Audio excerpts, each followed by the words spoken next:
Welcome back दोस्तों। विशिष्ट शिक्षक सक्षमता परीक्षा की कंप्लीट तैयारी के लिए आप हमसे जरूर संपर्क करें। चाहे आप प्राथमिक विद्यालय के सामान्य शिक्षक हो, चाहे उर्दू शिक्षक या माध्यमिक उच्च माध्यमिक विद्यालय के किसी भी विषय के शिक्षक हो, हम सक्षमता परीक्षा का कंप्लीट नोट्स प्रोवाइड करते हैं। हमारे पीडीएफ नोट्स आपके व्हाट्सएप पर और प्रिंटेड बाय पोस्ट आपके द्वारा उपलब्ध कराए गए पते पर भेजे जाते हैं। हमारे नोट्स को प्राप्त करने के लिए संपर्क करें 7631314948 पर। इस नंबर पर आप कॉल भी कर सकते हैं, व्हाट्सएप भी। हम इस सक्षमता परीक्षा की कंप्लीट तैयारी कराते हैं और हमारे नोट्स आपकी सफलता के लिए पर्याप्त हैं। दोस्तों, आज की इस वीडियो में हम नंबर रिलेटेड बेसिक नॉलेज को प्राप्त करेंगे। संख्याओं से संबंधित बुनियादी ज्ञान जो गणित की हर कक्षा में हेल्पफुल होता है, आइए हम जानते हैं आज के सेशन में। है दोस्तों, हम कोई भी अंक लिखते हैं यह संख्या है। इस संख्या को आप पहचाने, इसमें बहुत कुछ बारीकियां हैं। एक अंक की जो सबसे छोटी संख्या होती है वो एक होती है। एक से छोटी कोई संख्या नहीं है, जीरो को भी संख्या नहीं माना जाता है। एक अंक की सबसे बड़ी संख्या 9 होती है। हालांकि संख्या की कोई गिनती नहीं है, यह अनंत तक बढ़ती जाती है, लेकिन एक अंक की संख्या 9 के बाद कोई नहीं है। 9 के बाद जो अगली संख्या 10 होती है, यह 2 अंक की हो जाती है। और इसी प्रकार 2 अंक की सबसे छोटी संख्या जो है वो 10 होती है, क्योंकि 10 से पहले की संख्या 9 एक अंक की संख्या है। इसी प्रकार 2 अंक की जो सबसे बड़ी संख्या होती है वो 199 होती है। यानी 99 जो है 2 अंक की सबसे बड़ी संख्या है। कहने का मतलब ये हुआ कि 99 के बाद की संख्या डायरेक्ट 3 अंक की संख्या हो जाती है। और 3 अंक की सबसे छोटी संख्या 100 है। 3 अंक की सबसे बड़ी संख्या 999 है। आइए हम आपको ट्रिक से समझाते हैं। दोस्तों, आसानी से याद रखने के लिए आप इस ट्रिक को जरूर अपनाएं। एक अंक की सबसे छोटी संख्या हो जाएगी 1। 2 अंक की सबसे छोटी संख्या हो जाएगी 1 पे 1 0। 3 अंक की सबसे छोटी संख्या हो जाएगी 1 पे 2 0। 4 अंक की सबसे छोटी संख्या हो जाएगी 1 पे 3 0। यानी जितने अंक की संख्या है, 0 उससे 1 कम है। एक अंक में 1 - 1 0 0 है। 2 अंक में 2 से 1 कम 0 है।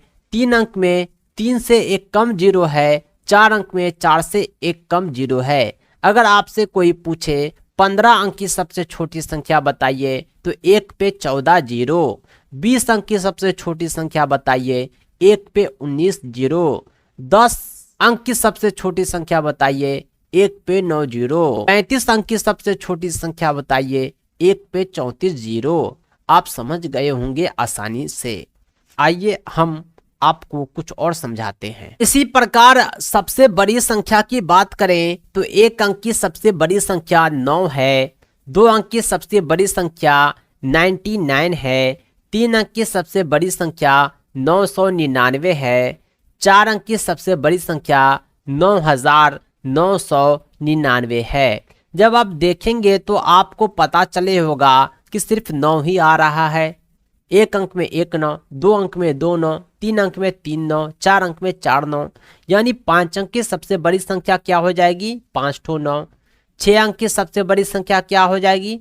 6 ठो 9। 7 अंक की सबसे बड़ी संख्या क्या हो जाएगी? 7 ठो 9। इसी प्रकार 14 अंक की सबसे बड़ी संख्या क्या होगी? 14 ठो 9। 18 अंक की सबसे बड़ी संख्या क्या होगी? 18 ठो 9। 35 अंक की सबसे बड़ी संख्या क्या होगी? 35 ठो 9। उम्मीद करता हूं कि अब आप 150 अंक की भी सबसे बड़ी संख्या बतला देंगे। संख्या से रिलेटेड आइए कुछ और समझाते हैं। एक जो होता है न तो भाज है न ही अभाज।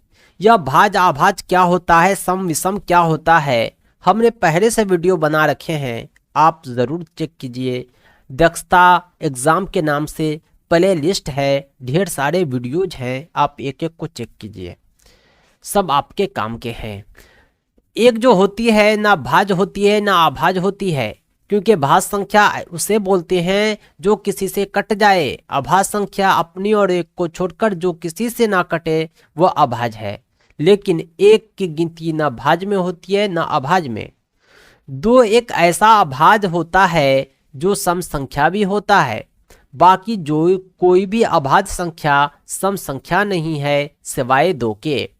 सभी प्रकार की अभाज्य संख्या जो होती है वह विषम संख्या होती है, क्योंकि 2 उसको काट देता है। जब काट देता है तो यह अभाज्य नहीं रहता।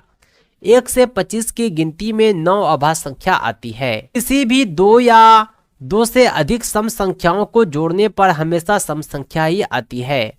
2 सम संख्याओं को जोड़ा जाए तो प्राप्तांक जो होगा 12 यह सम संख्या होगा। 2 सम संख्याओं को जोड़ा जाए तो प्राप्तांक जो होगा यह सम संख्या ही होगा। अगला सवाल है 1 से शुरू होकर अनंत तक जाने वाली संख्या को क्या कहते हैं? प्राकृत संख्या, पूर्ण संख्या, पूर्णांक, सम संख्या। ऐसी संख्या जो 1 से शुरू होकर अनंत तक बढ़ते हुए जाती है वह संख्या प्राकृत संख्या कहलाती है, नेचुरल नंबर कहते हैं। अगला सवाल है सबसे छोटी प्राकृत संख्या कौन है? 10, 2, 1, 0। 1 जो होता है सबसे छोटी प्राकृत संख्या होती है। 0 को आप प्राकृत संख्या नहीं बोल सकते क्योंकि 0 पूर्ण संख्या में आता है। प्राकृत संख्या की शुरुआत ही 1 से होती है, क्योंकि प्राकृत संख्या गिनती की संख्या को कहते हैं। किसी वस्तु को गिनेंगे तो आप शुरुआत 1 से करेंगे, न कि 0 से। अगला सवाल है 2 से विभाजित होने वाली संख्या क्या कहलाती है? जो संख्या 2 से विभाजित हो जाए उसे सम संख्या कहते हैं, और जो 2 से विभाजित न हो उसे विषम संख्या कहते हैं।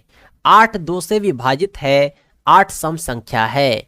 108 2 से विभाजित है, 108 सम संख्या है।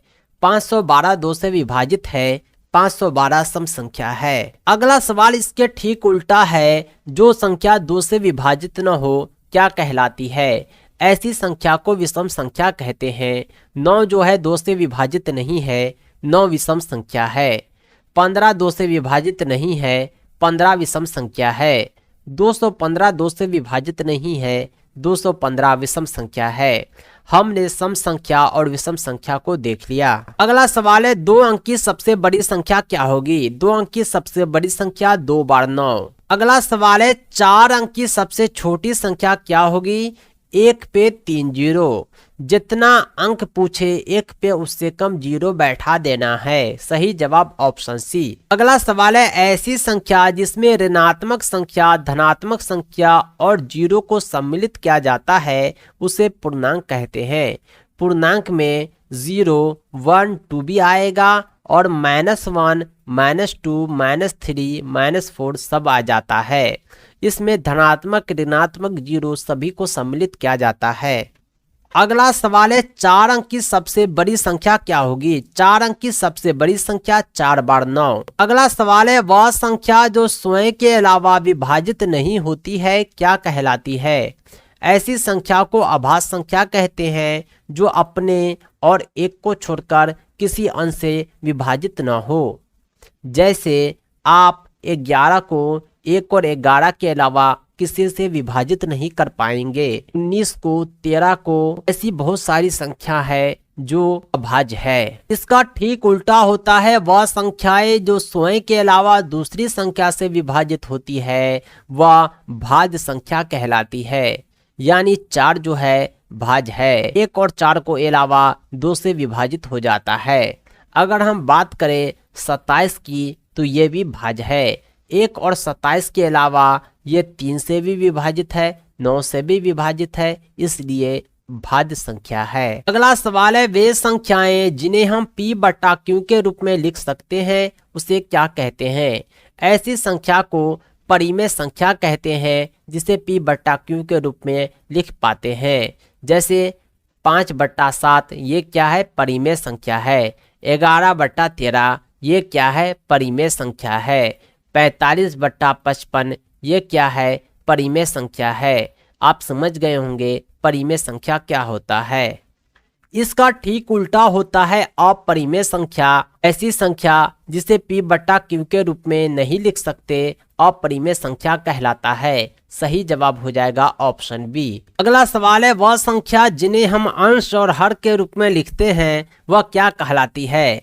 ऐसी संख्या को भिन्न संख्या कहते हैं, जिसमें ऊपर अंश होता है नीचे हर होता है। यह संख्या भिन्न कहलाती है। अगला सवाल है, एक अंक वाली संख्या कितनी होती है। एक अंक वाली संख्या जो होती है कुल 10 होती है, क्योंकि 0, 1, 2, 3, 4, 5, 6, 7, 8, 9 कुल मिलाकर 0 से लेके 9 तक की संख्या एक अंक वाली संख्या होती है। इसकी संख्या कितनी है? 9 है। सही जवाब हो जाएगा ऑप्शन डी। तो दोस्तों आज के लिए इतना ही। कंप्लीट तैयारी के लिए विशिष्ट शिक्षक सक्षमता परीक्षा कंप्लीट नोट्स के लिए आप हमसे जरूर संपर्क करें 7631314948 पर।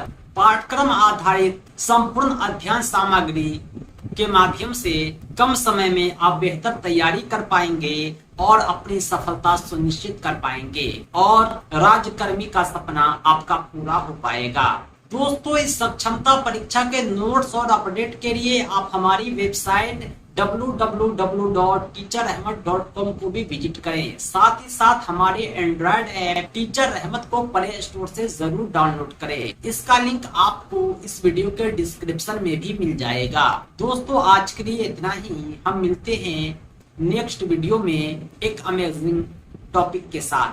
Thanks for watching. धन्यवाद।